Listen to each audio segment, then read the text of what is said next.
Ah, c'est un groupe très difficile, on le sait, on a commencé à décrypter un peu les équipes adverses. Et c'est vrai que c'est ce qui se fait de meilleur sur le continent européen maintenant.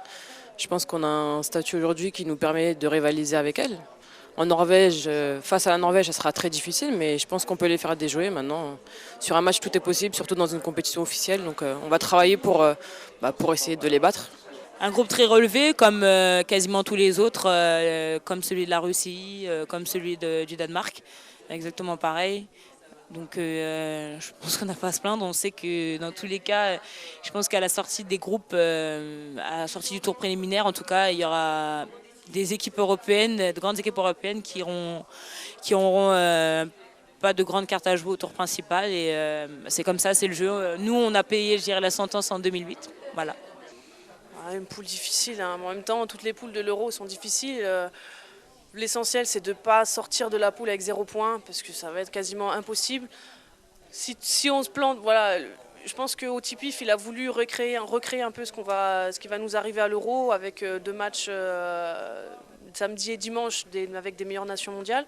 Donc si tu te plantes dès le premier match, tu sais que derrière, tu vas quasiment rentrer à la maison, quoi. Bah, ce qu'il y a de sûr, c'est qu'on n'a vraiment pas le droit à l'erreur, quoi. Parce que autant au mondial, on était beaucoup dans la poule, donc on va dire qu'on pouvait peut-être avoir un ou deux droits à l'erreur.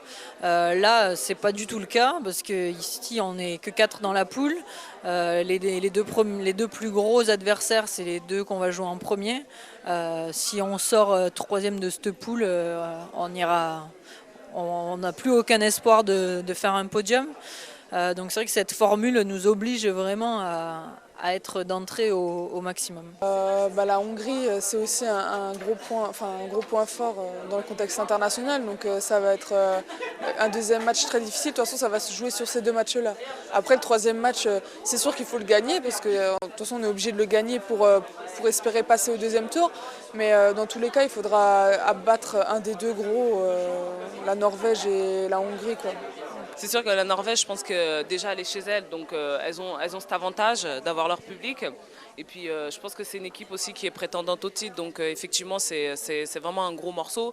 Après la Hongrie et la Slovénie, la Slovénie je connais pas du tout malheureusement. Je pense qu'on a très peu d'images sur elle, mais faut faire attention, quoi, parce que le championnat d'Europe, franchement, sincèrement, je pense qu'il n'y a pas de petites équipes, quoi. Donc voilà. Et la Hongrie, franchement, c'est aussi un bon morceau.